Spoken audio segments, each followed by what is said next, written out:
এখন আপনাদের quiz time, অর্থাৎ আমরা যে তেন তেন এবং মারু শিখলাম, তেন তেন মারুর উপরে আপনাদের কুইজ নেওয়া হবে। আমি কুইজের নিয়মটা বলে দিই। কা অর্থাৎ কয়ের লাইন হয়ে যাবে গয়ের মতো, তাহলে কা হয়ে যাবে গা। আপনাদের কমেন্ট করে লিখতে হবে কি, তাহলে কি হবে। কি এর সাথে যদি আমরা তেন তেন যুক্ত করি, কি এর উচ্চারণটা কি হবে বাংলাতে আপনাদের লিখতে হবে। কু, কু এর সাথে যদি আমরা তেন তেন যুক্ত করি, ও এর উচ্চারণটা কি হবে সেটা আপনাদের বাংলাতে লিখতে হবে। পরবর্তী হলো কে, কে এর সাথে যদি আমরা তেন তেন যুক্ত করি, এর উচ্চারণটি কেমন হবে সেটি আপনাদের কমেন্ট বক্সে লিখতে হবে।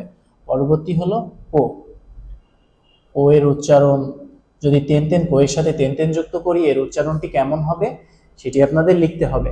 পাশাপাশি সা এর লাইন, স এর উচ্চারণ হয়ে যাবে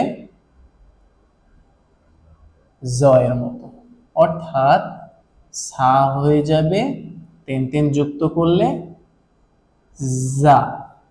তাহলে শি এর উচ্চারণ যদি কি হবে যদি আমরা তেন তেন যুক্ত করি, সু এর উচ্চারণ কেমন হবে যদি আমরা তেন তেন যুক্ত করি, সে এর উচ্চারণটা কেমন হবে যদি আমরা তেন তেন যুক্ত করি।